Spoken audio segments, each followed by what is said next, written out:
Bonjour tout le monde. Aujourd'hui, on va présenter la deuxième formation chez Centralia. C'est la continuité du récap de Data Scientist qu'on a fait la première fois. Alors aujourd'hui, on va voir les parties de Data Cleaning, Data Progressing. On va faire une petite introduction à la régression et la classification. Pour le Data Cleaning, on va voir la gestion de doublons, la modification des éléments d'un data frame, l'opération sur les valeurs d'un data frame, les valeurs manquantes, la détection des valeurs manquantes à l'aide des méthodes INSA et ISNA et ENI, et le remplacement des valeurs manquantes et la suppression des valeurs manquantes. Pour la gestion du doublon, quand on travaille avec les data frames, il est souvent de trouver des doublons. C'est quoi des doublons? Ce sont des lignes ou bien des valeurs dans des colonnes qui on retrouve à plusieurs copies. Ces derniers, ils peuvent endommager un peu notre modèle et aussi nous donner des prédictions ou bien des classifications mal. Alors, pour leur existence, c'est une erreur, surtout au niveau du calcul statistique et du traçage graphique. Et pour la vérification des doublons, on utilise la méthode point duplicated. Alors, quand on met par exemple df.duplicated, si on part à titre d'exemple le data frame qu'on a sous les yeux là, bah, le résultat, c'est il nous envoie un autre data frame. Alors, lui, qu'est-ce qu'il contient? C'est les indices des lignes. Et si la ligne n'est pas un doublon, il renvoie false. Sinon, il renvoie true. Comme on le voit bien, par exemple, là, avec Marc, là, pour la première fois, on a envoyé un false, mais la deuxième fois où il était un doublon, on a envoyé true. Euh, la méthode de point duplicated renvoie à un PD series. La PD series, c'est un vecteur au niveau des data frames. Contrairement à les NumPy arrays, les vecteurs au niveau des data frames sont définis par des PD.series.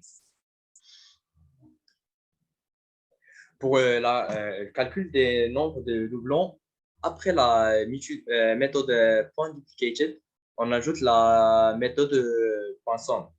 Là, il y a une petite erreur au niveau syntaxe, c'est qu'après, il faut écrire df.duplicated entre parenthèses et ensuite on enchaîne point sum. Pour la suppression des doublons, on utilise la méthode drop duplicated qui prend comme subset keep et in place. Pour l'argument subset, par défaut, il est toujours equal none. Et là,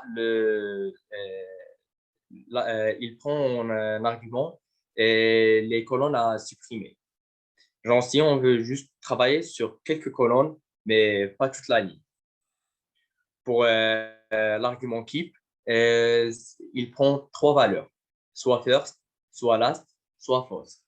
Pour first, ça veut dire que quand on supprime, on va garder que le premier doublon. Pour last, on va garder que le dernier. Pour false, on ne regarde aucun. L'argument in place, il prend deux valeurs, true ou false. Pour true, ça change directement notre data frame. Pour false, drop duplicated renvoie une copie du data frame. Une petite bonne pratique, c'est que essayer d'éviter le plus d'utiliser in place est égal à true parce que c'est une action irréversible. Des petits exemples pour mieux comprendre l'argument type. On revient toujours sur le même data frame précédent. Alors, si on donne à type first, vous voyez bien qu'ici, on a gardé le premier duplicat, mais on a supprimé le dernier. Si on donne last, on a supprimé le premier, mais on a gardé le dernier. Si on donne false, bon, on supprime les deux. Pour la modification des éléments d'un data frame, la méthode utilisée est .replace. Elle prend deux arguments sous forme de liste. Le premier est une liste qui contient les éléments à modifier. La deuxième, elle contient les éléments par lesquels on va les modifier. Par exemple, si on prend le data frame sous les yeux là, on veut bien changer Australie, France, Japon à Aus, Fra et GPN. Alors, comme vous voyez, pour le premier argument, on a donné une liste qui contient Australie, France, Japon. Et pour la deuxième, on a donné les nouvelles valeurs. Pour renommer une ou plusieurs colonnes d'un data frame, la méthode utilisée, c'est .rename. Elle prend comme argument un dictionnaire sous forme où la clé est l'ancien nom de notre colonne et la valeur, c'est son nouveau nom. Par exemple, si on prend par exemple le dictionnaire qui donne à âge avec un A majuscule comme clé, la valeur âge avec un A minuscule, et pour sexe avec un S majuscule comme clé, sexe sans E à la fin avec un S minuscule, et on donne ce dictionnaire comme argument à la méthode .rename, alors elle envoie un nouveau data frame. Elle modifie direct, elle envoie un nouveau data frame, c'est une copie. Là, vous voyez qu'on a bien df est égal à df.rename pour affecter cette valeur à notre ancien data frame où les noms de colonnes sont changés. Pour l'argument que vous voyez là qui s'appelle axis est égal à 1, ça veut dire si axis est égal à 1, on travaille sur les colonnes. Par exemple, là, on travaille dans ce dictionnaire, on va changer les colonnes âge et sexe. Mais par exemple, si axis est égal à 0, bah, à ce moment-là, on va travailler sur les lignes. Pour changer les types des éléments d'une colonne d'un data frame, on utilise la méthode .assign. Comme on l'a vu précédemment dans la précédente format, les colonnes d'un data frame, chaque colonne a son propre type de données. Par exemple, dans une même colonne, on ne pourra jamais trouver des ints avec des chaînes de caractères. Pour changer le type de plusieurs colonnes, on réunit comme dictionnaire comme argument à cette méthode un dictionnaire qui contient comme clé le nom de la colonne et comme argument le nouveau type. Par exemple, si on on crée un dictionnaire dans la colonne 1 comme clé, la valeur est int, et la colonne 2 comme clé et sa valeur est float, bah, tous les éléments, et on applique df est égal à df.assign ce dictionnaire, bah, tous les éléments de la colonne 1 se transforment en entier et tous les éléments de la colonne 2 se transforment en float. Pour changer le type d'une seule colonne, on fait df entre crochets. Par exemple, colonne 1 est égal df entre crochets colonne 1.assign. C'est comme si on prend comme data frame que notre colonne. Pour les opérations sur les valeurs d'un data frame, on utilise la méthode .apply. La méthode .apply, elle prend deux arguments. Le premier, c'est la fonction qu'on va appliquer. Et la deuxième, c'est l'axe sur lequel on va l'appliquer. Quand on dit axe, ça représente sur laquelle, la dimension sur laquelle on va appliquer cette fonction. Et comme on l'a vu là avec la méthode .rename. Par exemple, si on prend notre data frame année, largeur, hauteur, bah, si on fait par exemple df.apply np.sum axis 0, bah là, ça va nous donner la somme au niveau des lignes. Contrairement, si on fait df.apply np.sum axis 1, voilà, ça va nous donner la somme au niveau des colonnes.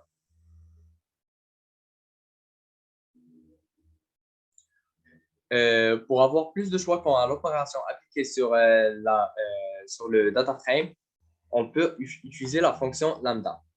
Alors, c'est quoi lambda, elle nous permet de créer des fonctions en une ligne. Pour créer des fonctions simples et au lieu de passer par la définition classique, on a recours à cette méthode. Par exemple, au lieu de mettre def incrémenté x et on pour ajouter x à x à 1 et on fait rupture en x plus 1, on utilise lambda, deux points, incrémenté, ça, pardon, on utilise incrémenté, alors là, c'est le nom de notre fonction, est égal lambda, et ensuite l'argument, c'est notre x. On pourra avoir plusieurs arguments, par exemple, x virgule y, x virgule y virgule z. Ensuite, on fait deux points et le résultat à retourner.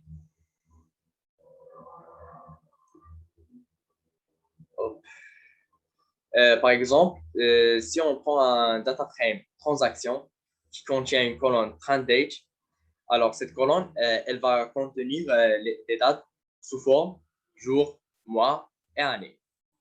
Et on veut créer dans notre data frame notre data frame une nouvelle colonne date qui, elle, contient que les jours. Alors là, on fait transaction date est égal transaction 30 dates, c'est la colonne où on a nos dates, point appelé lambda. Là, ici, la fonction lambda, elle prend comme argument date et elle fait date.split entre crochet 0. Alors, qu'est-ce que renvoie la méthode .split? La méthode .split va venir ici et chercher les petits tirets bas. Quand elle envoie une liste où le premier élément, ça serait le JJ, le deuxième élément, ça serait le M, les mois, et le troisième élément, ça serait l'année. Alors, puisqu'on veut, nous, les jours, bon, on va prendre évidemment le premier élément qui a un indice 0.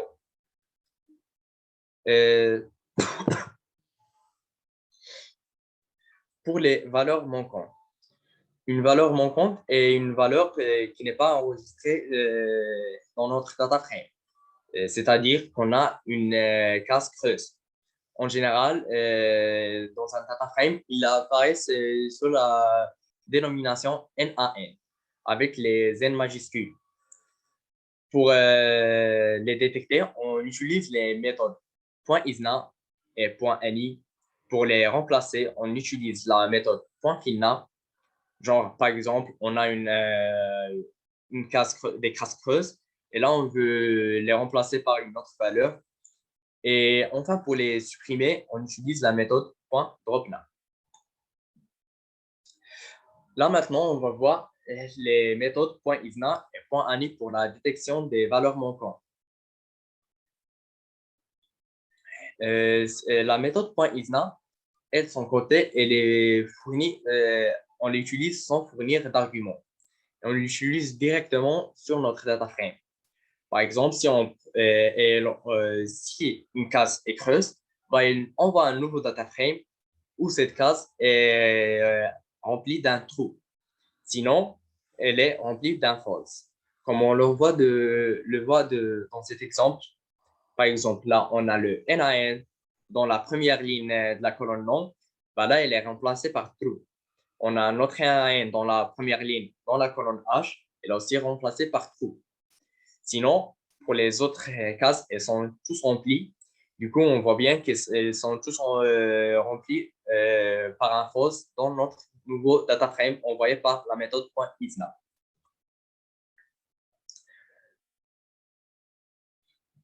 Pour la méthode .ani, elle prend comme argument axis qui permet de déterminer quelle colonne ou quelle ligne contient au moins une valeur manquante.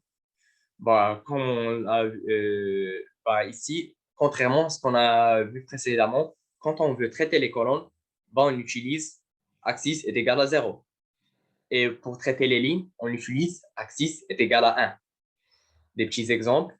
Par exemple, si on repart sur le data frame ici en haut, on met .isna, ensuite on ajoute .ani, axis 0, ça veut dire qu'on va chercher au niveau des colonnes. Alors, pour la colonne non, on a une valeur manquante, donc ça envoie true. Pour la colonne pays, on n'a pas de valeur manquante, donc ça envoie false. Pour la colonne H, on a une, donc ça envoie encore true. Si on part au niveau des lignes, bah, pour la première ligne, on a deux valeurs manquantes, c'est plus que 1, donc ça renvoie true. Pour la deuxième et la troisième ligne, on n'a aucune valeur manquante, donc ça envoie des false. Pour calculer le nombre des valeurs manquantes dans une colonne ou une ligne, on utilise la méthode ISNA suivie par la méthode .sum en spécifiant l'argument axis. Par exemple, df.isna.sum axis est égal à 1, on voit un vecteur comportant le nombre de valeurs manquantes par ligne. Le moment où quand on utilise df.isna.sum axis est égal à 0, on voit un vecteur comportant le nombre de valeurs manquantes par colonne.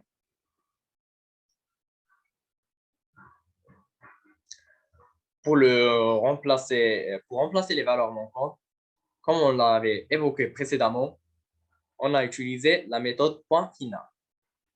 Cette dernière nous permet de changer les valeurs manquantes d'un data frame par les valeurs de notre choix. On peut soit donner une constante ou bien une variable fixe. Comme là, par exemple, on peut utiliser df.fina 0 et ça remplace nos valeurs manquantes par des 0. Ou bien df.fina et on donne comme argument la chaîne caractère, cette valeur est manquante, nos valeurs manquantes sont remplacées par la chaîne caractère, cette valeur est manquante. On peut aussi utiliser la méthode .fina avec des fonctions. Par exemple, si on veut remplacer les valeurs manquantes d'une colonne qui contient des valeurs soit en entier, soit en float, quand on a vraiment besoin pour notre prédiction, notre classification, et on veut les remplacer par la moyenne de toutes les valeurs. Parce qu'en fait, c'est df.fina entre parenthèses df.mi. Comme on l'a vu précédemment, la méthode .mi, elle envoie la moyenne. On peut utiliser d'autres méthodes comme median qui envoie la médiane, ou bien le min, ou bien le max, ou bien d'autres fonctions de notre choix. Pour les colonnes de valeurs de type catégoriel, souvent on remplace par la modalité la plus fréquente. Par exemple, si on a des colonnes où on n'a que des chaînes caractères, là, évidemment, on ne peut pas les changer par des entiers ou bien des moyennes, des mines, des max. Ça n'a aucun sens. Et si on les change par des chaînes caractères arbitraires, ça va un peu endommager notre programme de prédiction, de classification. C'est pour cela, ce qu'on fait en général, c'est qu'on les remplace par la modalité la plus fréquente. Elle est accessible à l'indice 0 de la méthode .mode. Alors, la méthode .mode, elle a son tour. Quand qu'on utilise la méthode .mode sur un PD series, ça veut dire une colonne d'un data frame, elle renvoie dans son premier élément la modalité la plus utilisée. Pour éviter de faire des erreurs de remplacement, une bonne pratique, ça serait d'appliquer la méthode FINA directement sur les colonnes d'un data frame. Alors là, je n'ai pas d'exemple. Du coup, pour mieux expliquer ça, pour éviter de faire un problème de remplaçage, au lieu de prendre, si on prend par exemple ce data frame, au lieu de mettre df.fina et on met par quoi on veut remplacer, on va la mettre df entre crochets non est égal df entre crochets non point fina. Et si on prend par exemple la modalité la plus fréquente de la colonne non, Et ensuite, pour remplacer le NaN de la colonne H, si on veut par exemple la remplacer par la moyenne, on fait df entre crochets H est égal df entre crochets H, point final, df entre crochets H, point ni. Pour supprimer les valeurs manquantes, comme je l'ai dit au départ, on utilise la méthode .dropNav. Cette méthode prend quatre principaux arguments qui sont axis, how, subset et in place. Alors,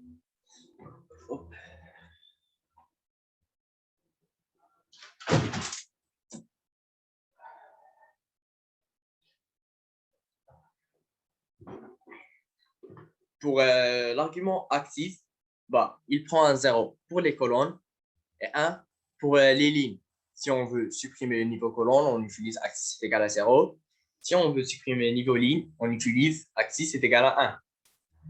La méthode .ni, how, l'argument how, il prend soit how est égal à any ou bien how est égal à all. Si on donne how est égal à any, la ligne ou bien la colonne sur laquelle on travaille, elle sera supprimée si elle contient au moins une valeur manquante. Si on donne how est égal à all, alors cette dernière elle sera supprimée si elle ne contient que des valeurs manquantes. Par exemple, là, si on utilise .ni sur la colonne non, elle sera totalement supprimée parce qu'elle contient un NaN. Sinon, pour all, elle ne sera pas supprimée.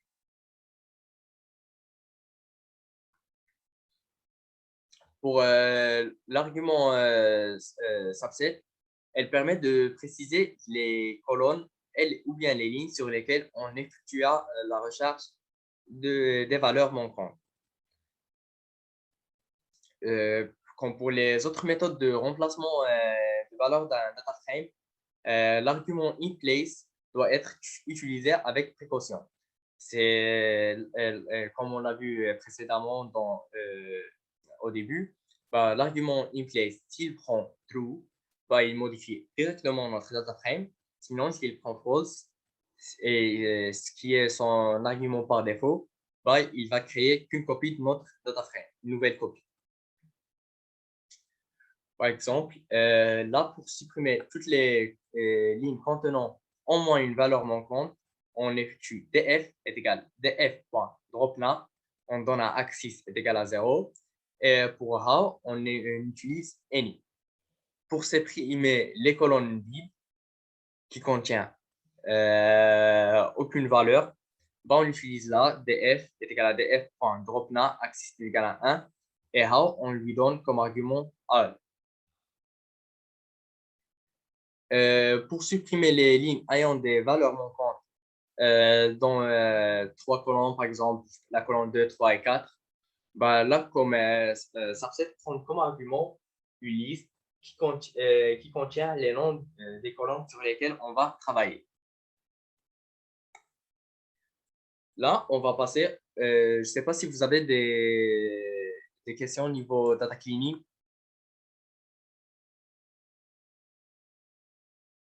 Moi, ça va pour moi. Non. Alors, là, pour le moment, on va passer au data processing. Pour le data processing, on va voir comment filtrer un data frame à l'aide des opérateurs binaires, l'union des data frames, la redéfinition de l'indexation d'un data frame, trier et ordonner les valeurs d'un data frame, et enfin grouper les éléments d'un data frame. Pour filtrer un data frame à l'aide des opérateurs binaires, il s'agit de la sélection de plusieurs lignes d'un data frame, vérifiant certaines conditions. Comme on l'a vu dans le cours précédent, c'est ce qu'on appelait l'indexation conditionnelle. Pour les data frames, dans le Pandas, on ne comprend pas bien les opérateurs logiques AND et OR. Alors, on les remplace par le LA et le trait de bout là pour le OU. Un tiret haut, ça envoie un nom.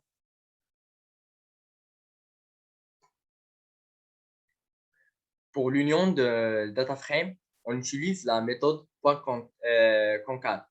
Elle prend comme argument objet et axis. Pour l'argument objet, prend une liste de data frames à concaténer. Par exemple, ici, on va donner une liste contenant DF1 et DF2. Pour l'argument axis, bah, il prend soit 0, soit 1. S'il prend 0, bah, ils sont concaténés verticalement. Sinon, s'il prend 1, bah, ils sont concaténés horizontalement. On a un petit exemple ici. Par exemple, union est égale df.concatenate la liste contenant df1 et dfe. On part sur axis est égal à 1.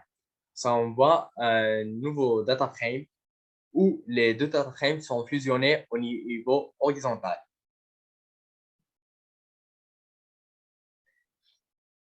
Au cas où les nombres de lignes ou de colonnes d'un data frame ne sont pas égaux, bah, pd.concat, elle remplit les valeurs manquantes par des valeurs vides, sont les NaN.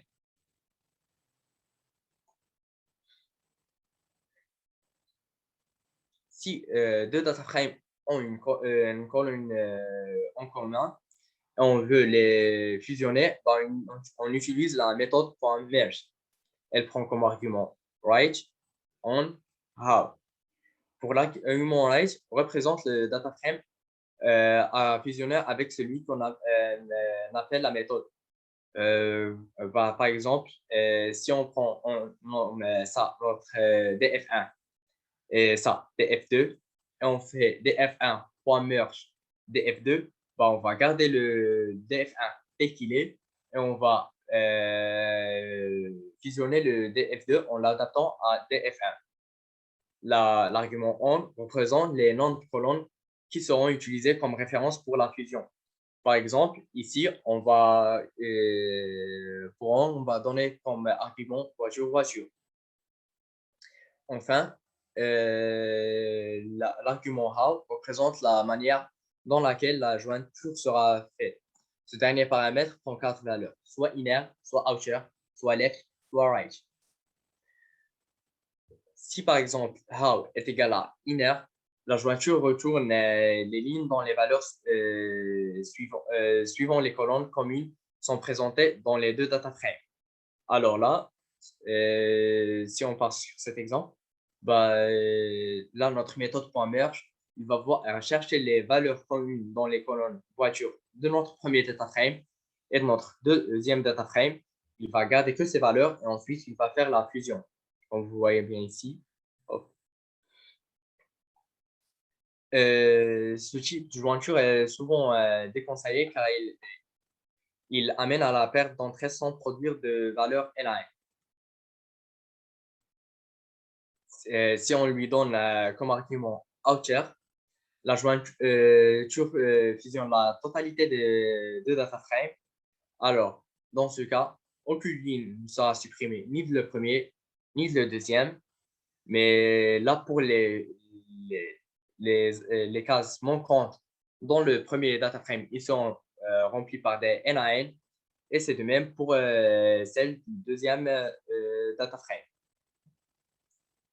Si on utilise comme argument left, alors là, on va garder toutes les lignes du premier data frame et c'est sur lesquelles on fera la jointure.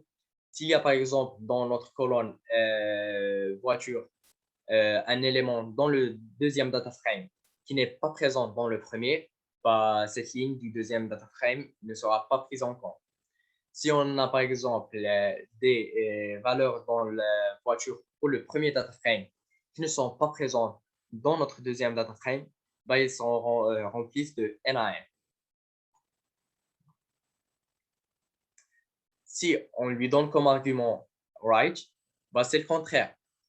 On garde les lignes du deuxième data frame Et on supprime les lignes du premier data frame qui ne sont dont leur valeur de colonne n'est pas présente dans le deuxième data frame.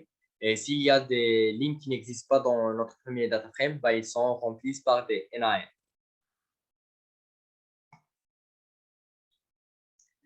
Pour redéfinir l'indexation d'un data frame, on utilise la méthode .setIndex.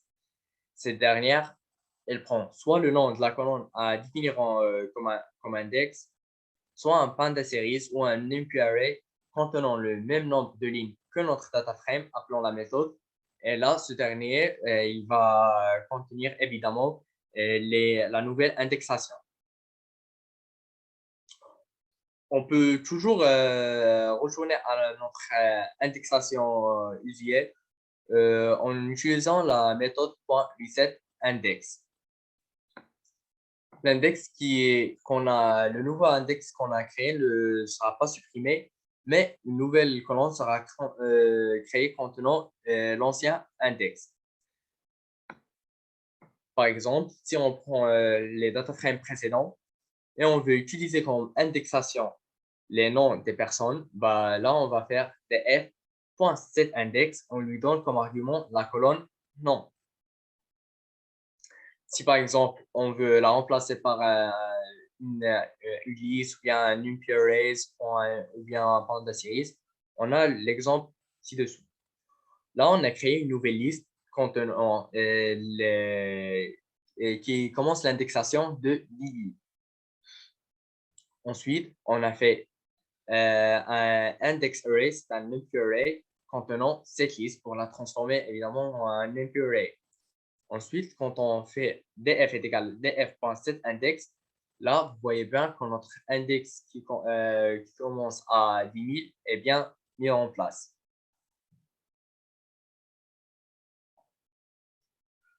Pour trier et redonner les valeurs d'un data frame, on utilise la méthode sortValues. Cette dernière, elle prend deux arguments, by et ascending. Pour by, elle permet de préciser sur quelle colonne le tri sera effectué. Ascending, il prend comme argument un booléen, soit true, soit false, déterminant l'ordre croissant de tri. Si c'est true, c'est ascendant, si c'est false, c'est décroissant. Et évidemment, son argument par défaut, c'est true. Donc, si on l'utilise, si on ne le précise pas, l'argument ascending, bah, on va avoir un ordre croissant. Par exemple, si on prend ce data frame-là et on fait df.sortValues parce qu'elle aussi, on voit qu'une copie, on fait by le point bonus, ça c'est la colonne sur laquelle on va effectuer le tri. Et là, on fait ascending est égal à true pour faire un tri croissant. Sinon, on pourra, pour faire le même tri croissant, on pourra s'arrêter au niveau de l'argument by et on finit notre fonction. Et là, ensuite, ce nouveau data frame créé, il est stocké dans le data frame df-sorted. Autre exemple, si on prend ce data frame et on a déjà fait le tri au niveau de la colonne des points bonus. Et maintenant, pour trier les notes, on fait df.sorted by. Là, on veut trier les deux. Point bonus et note. Alors, là, comme je l'ai dit, ascending, on peut, comme c'est un ordre croissant, on peut la mettre ou pas. Pour le tri de la colonne note, bah, ça serait fait à l'aide de l'ordre alphabétique.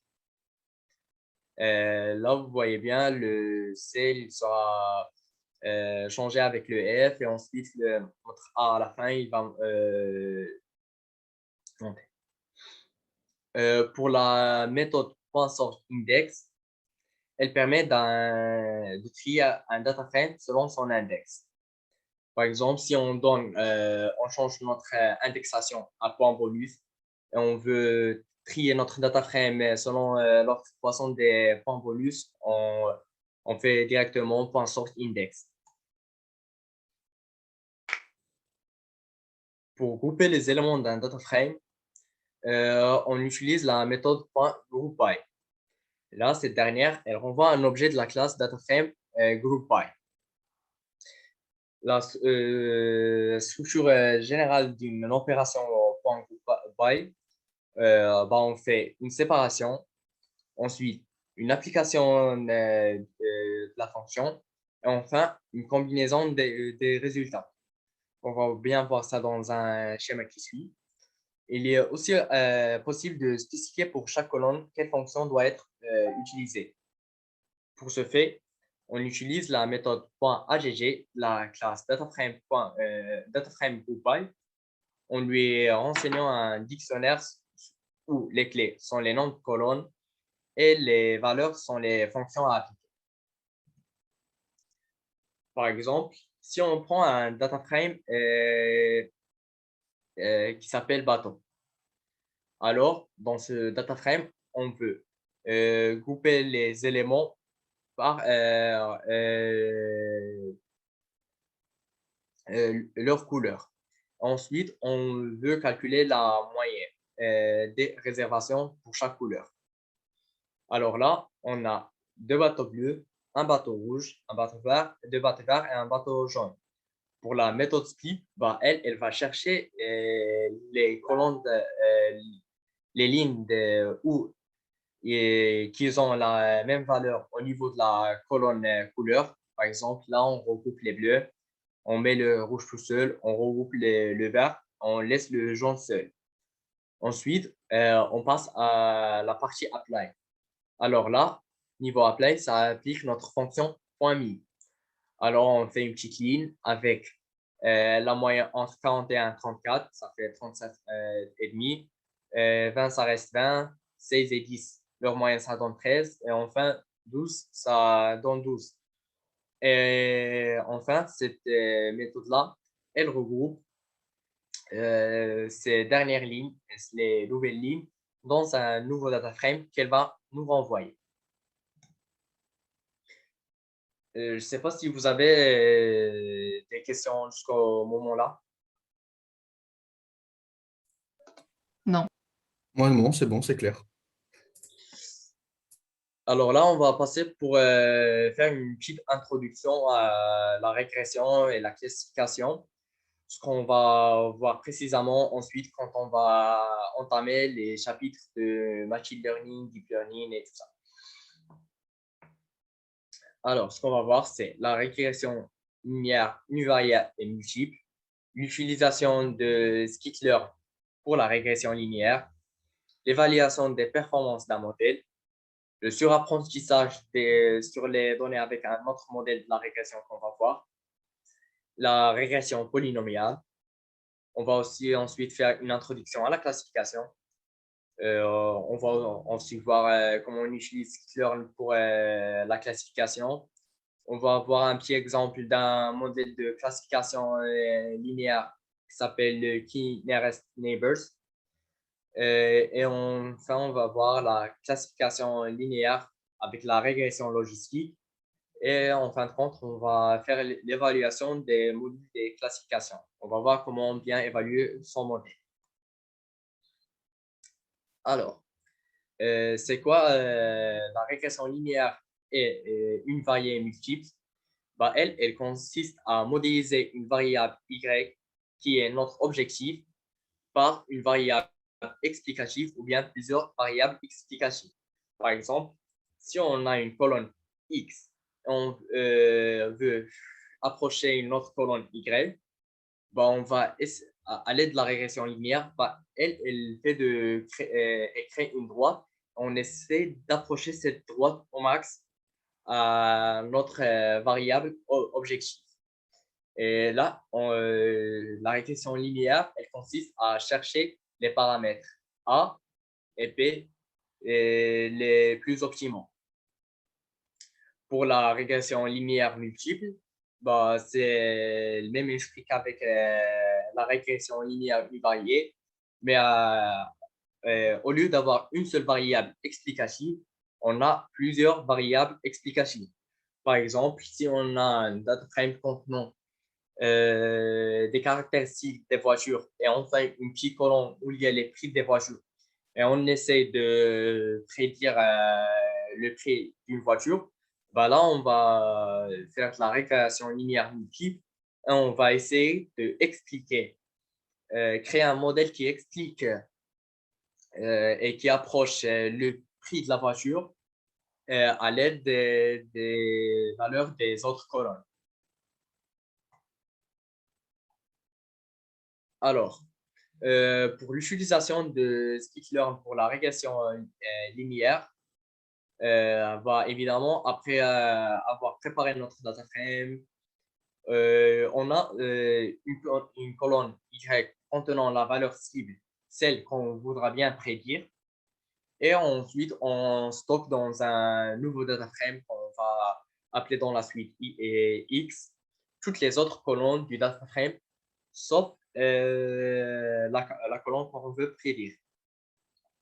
Ensuite, on doit séparer notre jeu de données. Notre jeu de données, c'est notre data frame, l'initial, ont des données de test et d'autres données d'entraînement. Bah, les données d'entraînement sont des données sur lesquelles notre modèle de régression linéaire s'entraîne pour déterminer les paramètres qu'on vient d'évoquer, A1, A2, etc., les plus optimaux. Et pour les données du test, ça représente une partie de nos lignes qu'on prend aléatoirement et sur lesquelles on va tester notre modèle de régression. On va voir la différence entre les vraies valeurs des données test et les valeurs que notre modèle a prédit après avoir été entraîné sur les données d'entraînement. Pour faire cette séparation de données, on utilise la fonction train test split du sous-modèle model selection de Skitlearn. Pour l'importation, elle se fait de la manière suivante. From scalar, ça réfère à Skitlearn, point. On met ensuite le sous-modèle modèle-sélection. On importe notre fonction train test split. Pour sa syntaxe, alors là, on met xtrain, xtest. Bah là, évidemment, c'est les données explicatives d'entraînement. Et ça, c'est les données explicatives de test. Et là, ytrain, c'est notre variable cible qu'on va utiliser pour l'entraînement. C'est la variable cible sur laquelle notre modèle va essayer de déterminer les paramètres optimaux de notre modèle linéaire pour expliquer ytrain à partir de xtrain. Et enfin, on a la variable cible de test, ytest. Bah, cette dernière, c'est la variable sur laquelle on va tester la pertinence de notre modèle. Pour la fonction train test split, bah, elle prend comme argument le grand X.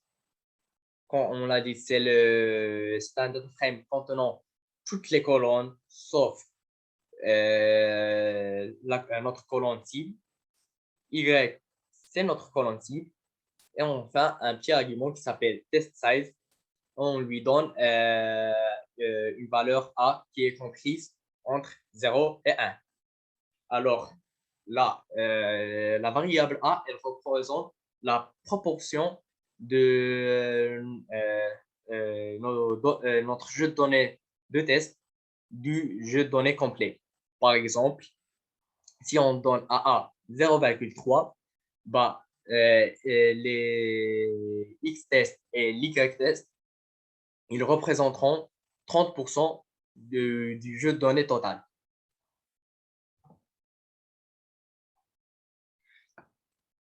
Bah, comme on l'avait dit, X-train et Y-train sont respectivement les variables explicatives et cibles du jeu de données. Et X-test et Y-test sont les données de test et l'argument Z, ça représente la proportion du jeu de test. Pour entraîner un modèle de régression linéaire sur des données, on utilise la classe Linear Regression, contenue dans le sous-modèle module linéaire modèle de Skittler. On l'importe alors de la manière suivante. From scalar.linear model import linear regression. Le modèle Skittler permet aussi d'entraîner notre modèle et de le tester facilement. Cela se fait avec l'aide des méthodes quantiques et point-predict. La méthode point-fit, elle sert à entraîner notre jeu de données et la méthode point-predict, elle sert à faire des prédictions sur des données test ou bien un data frame de test de notre choix si on veut lui passer. Alors, pour la syntaxe, on crée d'abord notre modèle de régression. Là, on l'appelle LR est égal linear regression. C'est la fonction qu'on vient d'importer du sous-modèle linear regression. Là, ici, notre modèle, il est bien créé. Là, pour l'entraîner, on met lr.fit, xtrain et ytrain. Là, c'est notre variable explicative et là, c'est notre variable cible. Là, la fonction, elle entraîne ce modèle pour avoir le modèle le plus optimal qui explique ytrain à partir de xtrain. Là, ensuite, on va faire créer deux variables yPredTrain, c'est lr.predict xtrain. Là, on va faire une prédiction à partir de xtrain, notre modèle entraîné. Évidemment, puisque ça aussi, ça fait qu'une approche, on ne va pas avoir ytrain comme résultat, mais l'approche la plus optimale de notre modèle de régression linéaire à ytrain. Et là, dans la variable yPredTest, là, c'est la prédiction sur les variables de test des données que notre modèle n'a jamais vues, mais à partir de son entraînement sur les données d'entraînement. Pour évaluer les performances d'un modèle, l'une des métriques les plus utilisées pour évaluer un modèle de régression linéaire, c'est la régression quadratique. Par exemple, c'est l'erreur quadratique moyenne.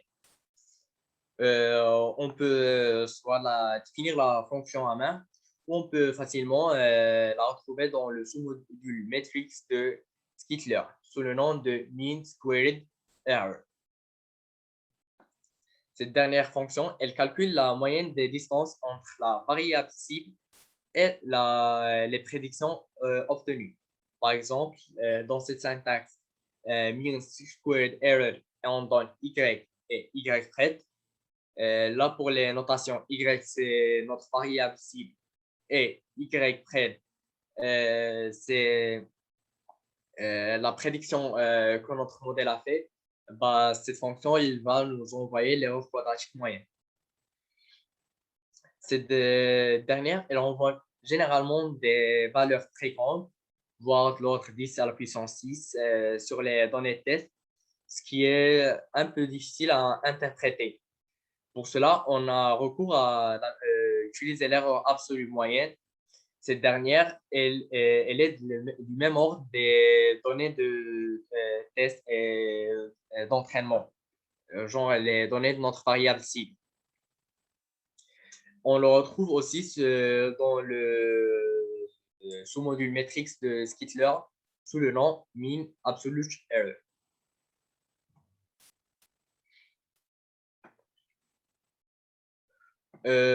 Pour le surapprentissage sur les données, c'est quoi le surapprentissage? Le surapprentissage, c'est quand notre modèle arrive à faire des prédictions très, très précises au niveau des variables d'entraînement, comme on l'a vu là, par exemple. Là, par exemple, pour yPredTrain, là, notre modèle fait une prédiction très précise sur xtrain, qui est très proche de notre variable ytrain. Mais là, quand on passe au niveau des données de test, Bah là, il nous donne une mauvaise prédiction. Pour montrer un exemple de ça, on donne à titre d'exemple le modèle de gradient Boosting Regressor qui se trouve dans le sous-module ensemble de Skitlearn sous le nom Gradient Boosting Regressor. Ce modèle est très connu pour son apprentissage. Et là, on a des petits exemples de valeurs qu'on a testées. Là, le MAE, ça réfère à l'erreur absolue moyenne. Et là, pour un modèle de régression linéaire, on voit que l'erreur absolue moyenne sur la prédiction sur la période cible d'entraînement et l'erreur absolue moyenne sur la prédiction sur la variable cible de test, ils sont un peu très proches. Mais là, quand on passe au modèle de gradient boosting regressor, on voit qu'il fait une très bonne prédiction. Là, on a une erreur de 25,5 sur les données d'entraînement. Si on prédit par exemple Y-train alors qu'on a déjà entraîné notre modèle sur X-train, Y-train, mais une fois qu'on passe à la prédiction de la variable cible Y à partir Y test à partir de X test, ben, on voit une erreur moyenne absolue importante. Le plus important, c'est qu'on voit un fort écart entre les deux erreurs. Par exemple, là, on passe de environ 1600 à 2100, mais là, on passe quasiment de 25 à environ 1390. Pour la régression polynomiale, bah, comme on a vu précédemment, la régression linéaire consiste à prédire notre variable cible à partir d'une modélisation par une droite simple.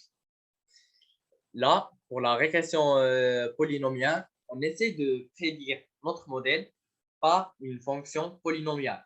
Au lieu de chercher la pente la plus optimale pour notre régression linéaire pour que l'on soit le plus proche possible de notre Y cible, ben là, on cherche un polynôme du degré qu'on choisisse. Par exemple, on peut partir sur le premier degré, deuxième degré, quoi que vous voulez.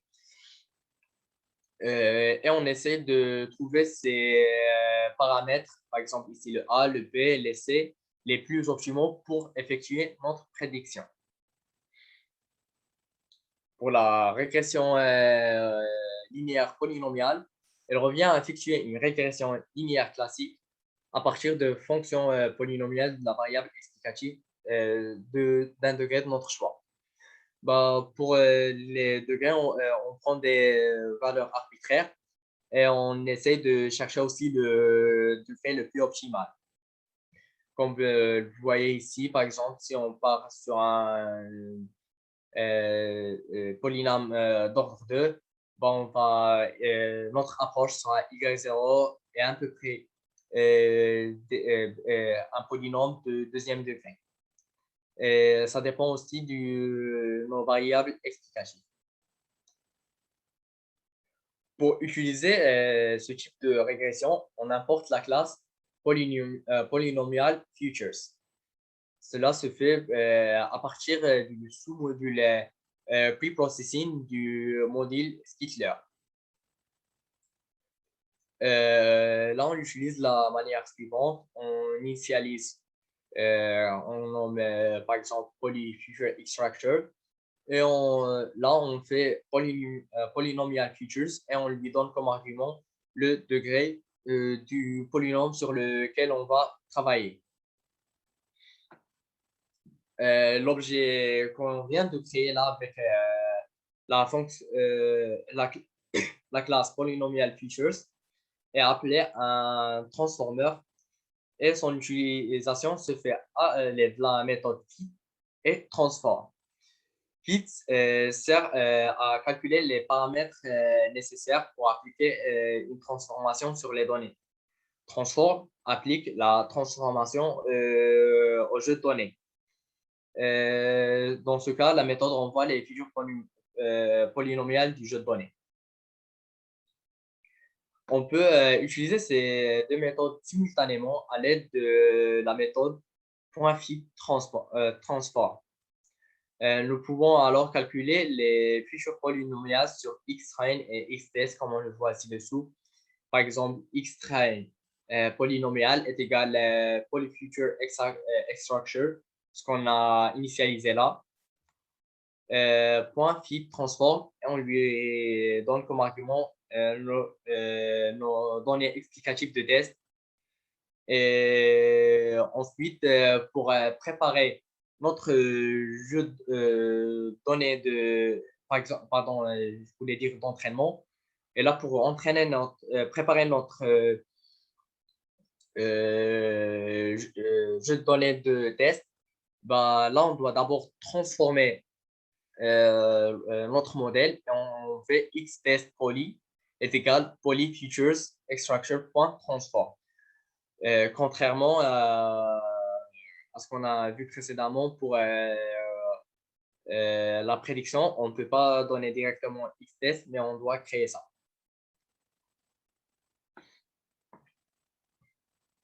Ensuite, on entraîne notre modèle de régression linéaire sur xtrain poly et ytrain et on le teste sur ytest à partir des données explicatives de test xtest polynomial.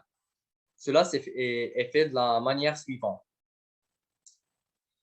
Là, par exemple, vous voyez, on fait sortir from skitlearn.preprocessing, on importe polynomial features, on initialise un polynôme de degré 3, on prépare, on transforme nos données de test et nos données d'entraînement à l'aide de .fit transform pour les données d'entraînement et transform pour les données de test. Ensuite, parce que là, la régression polynomiale, ce qu'on fait, c'est qu'on adapte un modèle polynomial pour l'utiliser ensuite au niveau de la régression linéaire.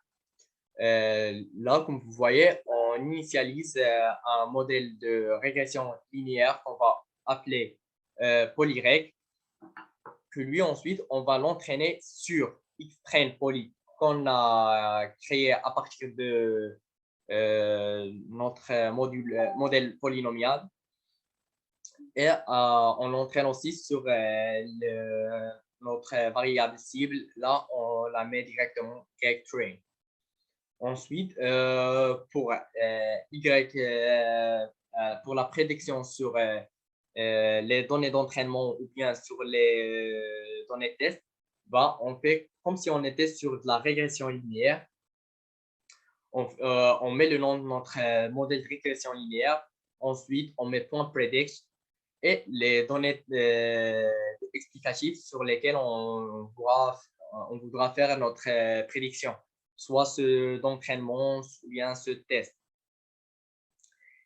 Et là, pour tester, on utilise l'erreur absolue moyenne de la même manière que précédente. Je ne sais pas si vous avez des questions au niveau de la régression linéaire avant de passer à la classification. J'ai plusieurs questions. Oui. La régression polynomiale est très coûteuse en performance et en fait, elle est rarement utilisée. Alors, là, pour la régression polynomiale, j'ai oublié de spécifier ça. On retombe toujours dans le problème du surapprentissage. Alors là, dans notre modèle de régression polynomiale, en général, il apprend très bien au niveau des variables test, mais d'entraînement, pardon. Mais une fois qu'on passe aux variables tests, bah, on n'a pas une prédiction de la même qualité qu'avant. Là, on va voir ça ensuite dans le TD qui suit. On a un petit exemple de ça. Oui, dernière chose, ce problème est dû à un manque de régularisation des variables, c'est-à-dire que normalement on applique un poids sur chaque variable pour qu'elles aient moins d'importance. C'est quand on étudie les mathématiques derrière. Euh, Bah, là, j'ai pas vraiment de. Tu peux reprendre ta question? Le problème, C'est où exactement? Au niveau des diapos, c'est ici. ben, en fait, on applique un paramètre lambda sur les variables pour réduire leur poids dans la fonction de coût. Alors, la fonction de coût, c'est la différence au carré dont tu avais parlé, qu'on essaye de minimiser. Ah, Et tu parles du test du calcul des erreurs? oui, le calcul des erreurs. Oui. Et en fait, tu dis que des fois, sur le test, on va avoir une bonne précision, mais que si on fait ça sur un autre dataset, là, ça va mal prédire. C'était pas vraiment ça. Mais là, ça, c'est ce qu'on appelle le surapprentissage. Par exemple, si on vient à l'exemple du gradient Boosting Regressor, tu vois, déjà, la prédiction sur les données de test, là, on part sur les mêmes datasets. Elle est bien meilleure que les prédictions de la régression linéaire. Elle est même meilleure que la prédiction de la régression linéaire sur les données d'entraînement sur lesquelles elle était entraînée. Mais quand on parle de surapprentissage, bah, on ne compare pas notre modèle de prédiction avec d'autres modèles, mais on compare l'écart de la prédiction entre les données d'entraînement et les données de test. Parce que là, le modèle gradient boosting regressor, il s'est entraîné sur un X-test, X-test, Y-test. On a entraîné sur ça. Pardon, X-train, Y-train. On l'a entraîné sur ça. Ensuite, on lui a demandé de prédire Y-train sur X-train. Alors bien qu'il a déjà vu toutes les données de X-train, il s'est déjà entraîné sur ces données en dessous. Là, quand il prédit, il fait une bonne précision parce que l'erreur absolue moyenne, il nous donne une erreur de 27. Et là, mais une fois qu'on passe aux données de test, ça veut dire qu'on lui demande de prédire un Y à partir d'un dataset X test pour tester sa pertinence. Ben, on voit qu'il bascule à 1383 niveau de l'erreur absolue moyenne. Quand on dit que ce n'est pas bien, par exemple, s'il avait fait une bonne prédiction, bah, on devait de 27,5 passer quand on passe aux données de test, passer à un truc aux alentours de 20, 30, voire même 50, des gens un petit écart entre l'erreur absolue moyenne pour la prédiction au niveau des données d'entraînement qu'il a déjà vues et au niveau des données, sa prédiction sur les données de test qu'il n'a jamais vues. Mais là, on voit un très grand écart. Je ne sais pas, ça part environ 50 fois l'erreur. Je ne sais pas si j'ai bien répondu à ta question. Oui, oui, ouais. Tu as d'autres questions? Non. D'accord. Alors, pour la classification, alors quand on faisait de la régression linéaire, on essayait de prédire une variable cible à partir de certaines variables explicatives. Mais là, quand on passe à la classification, c'est on essaie de classifier des variables cibles à travers des variables explicatives. Par exemple, je sais pas, on a par exemple d'abord l'exemple suivant. Là, on cherche à voir si l'eau est potable ou non. Et là, on a deux paramètres sur lesquels on va essayer de voir ça. C'est la teneur en sels minéraux et la concentration en substances toxiques. Alors, la classification, ça fait quoi? Bah, elle traite les données explicatives qui sont la teneur des sels minéraux et la concentration en substances toxiques. Et là, on va essayer de classifier selon ces paramètres, est-ce que cette eau est potable ou bien non potable. En général, pour la régression, on l'utilise pour des variables continues. Mais là, la classification, on l'utilise sur des valeurs discrètes qui prennent un nombre fini de valeurs, soit de chaîne caractère, soit des variables numériques ou quoi que ce soit. Par exemple, là, au niveau classification linéaire, bah, là, comme avec la régression linéaire, on essaie de créer une boîte qui fait la meilleure classification entre l'eau potable et l'eau non potable.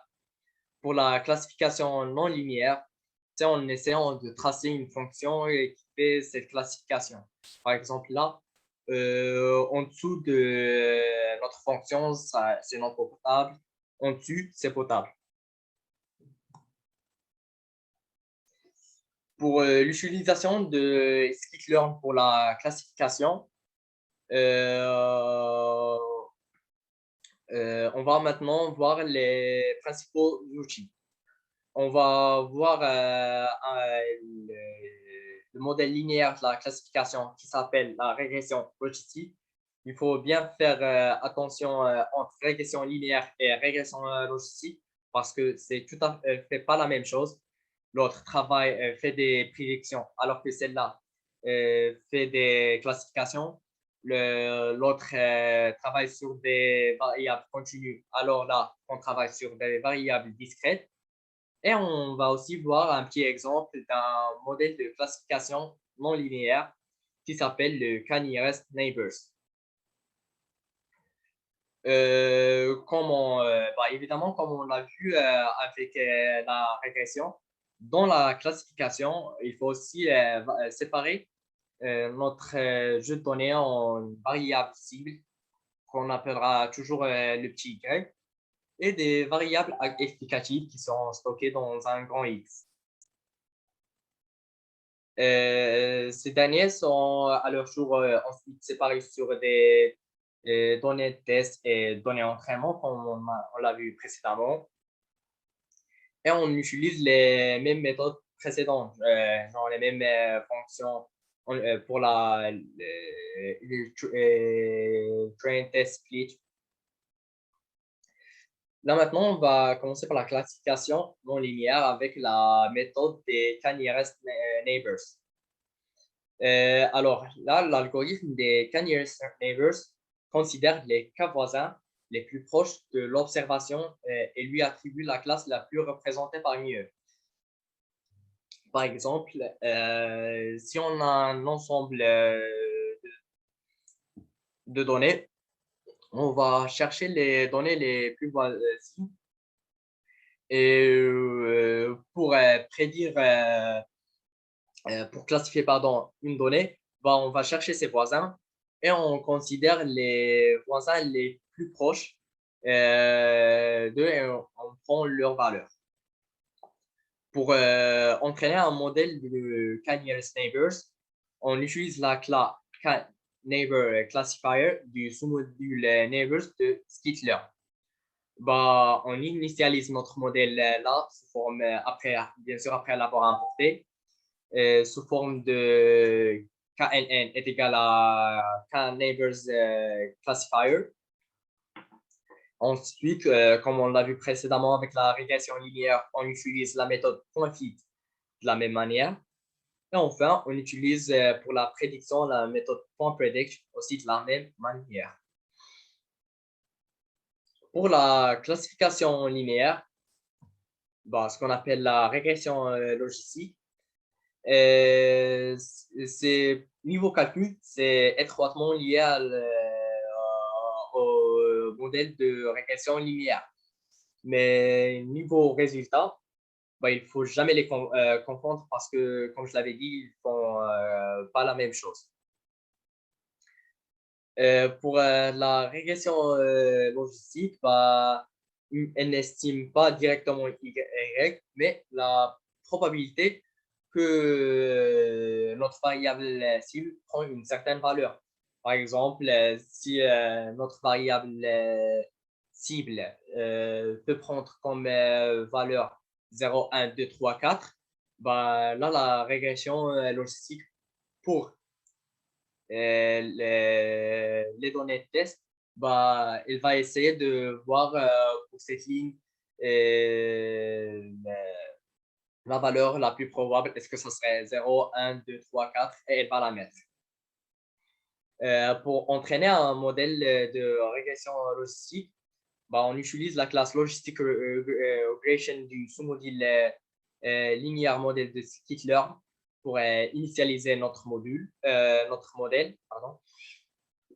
Et on voit pour la syntaxe, c'est toujours la même, ce qu'on a vu précédemment.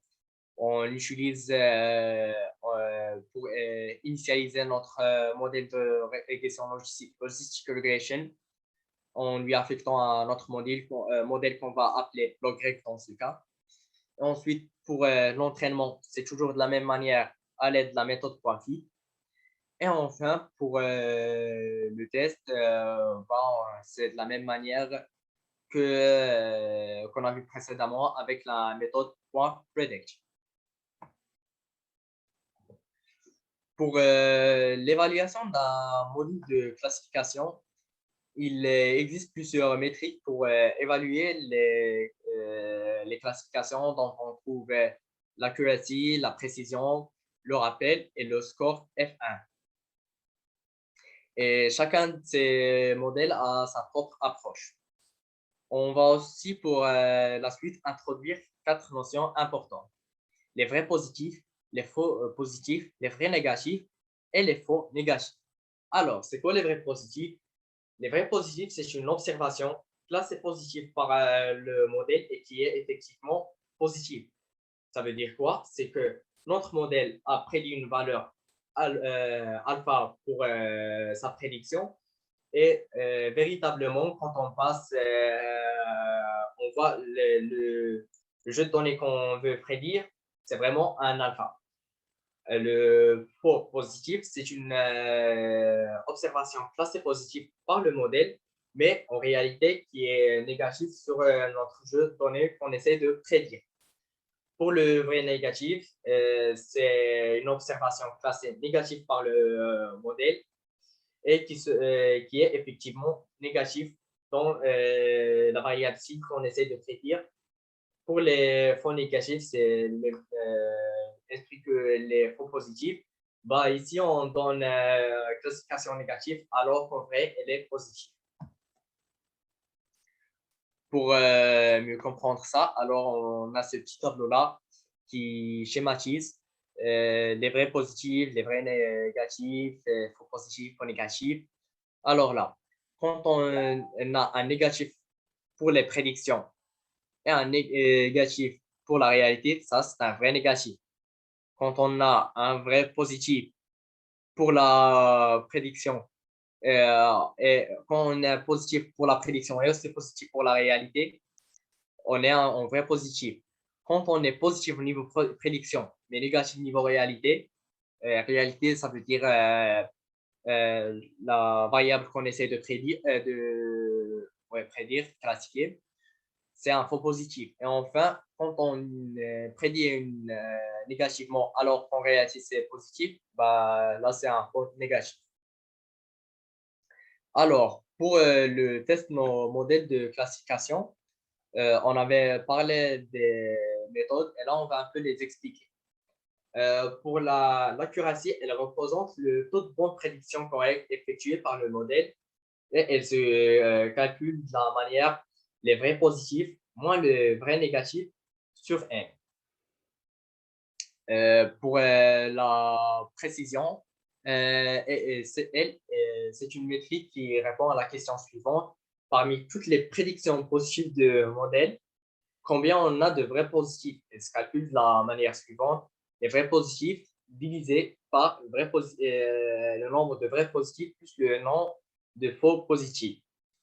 Le rappel, c'est une métrique qui quantifie la proportion d'observations réellement positives qui ont été correctement classifiées positives par le module.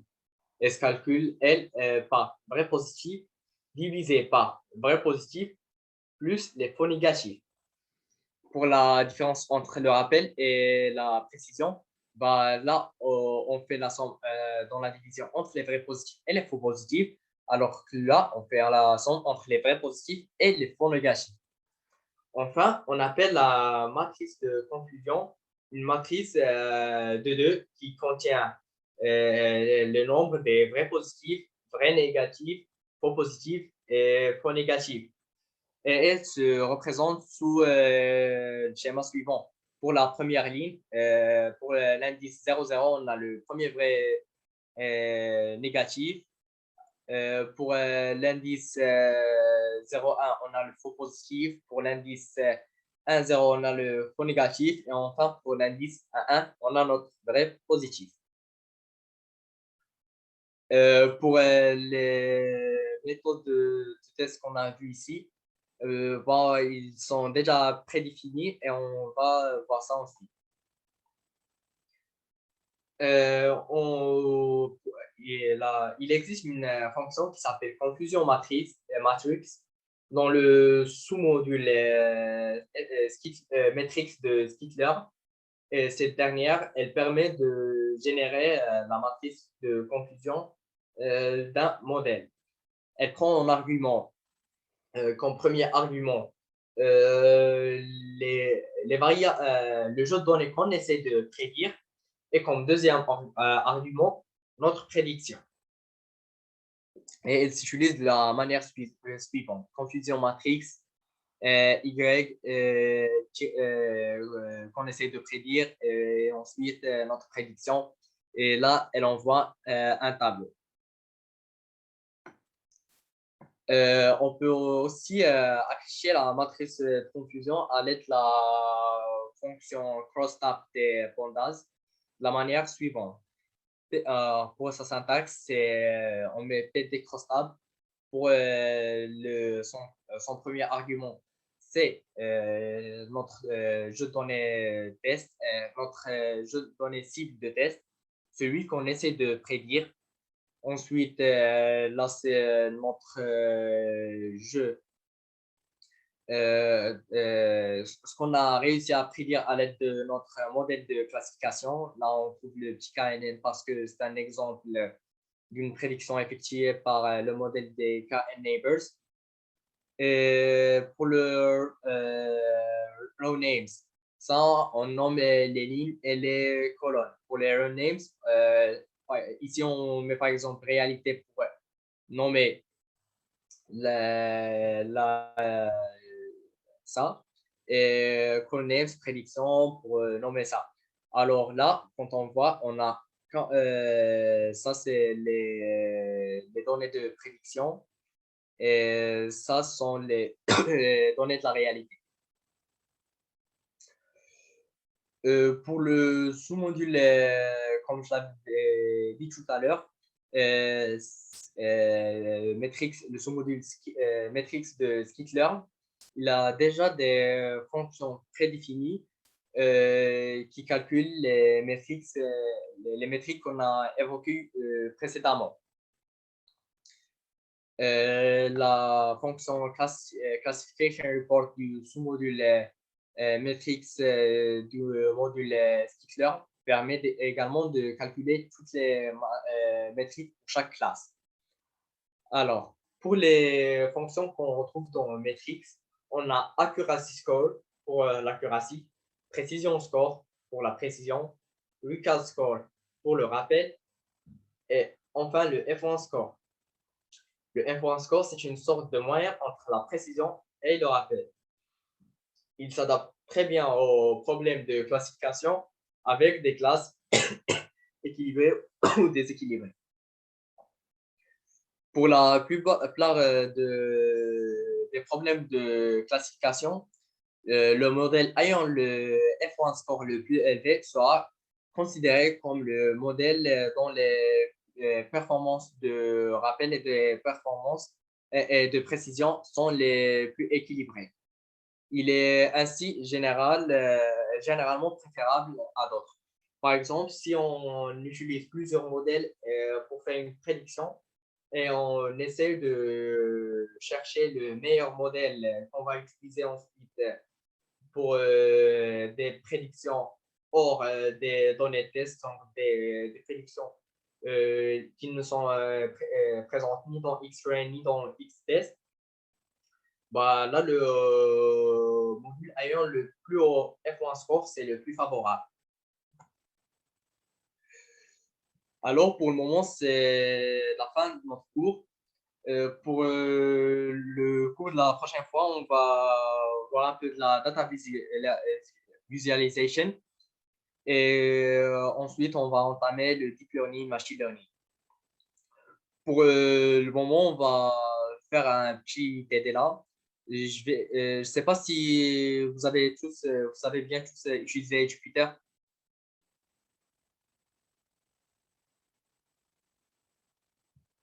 Hop, je vais prendre ça comme un oui. Alors là, je vais basculer le TD sur le Discord. Hop.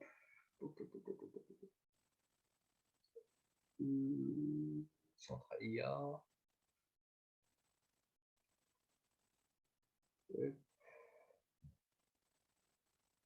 Format.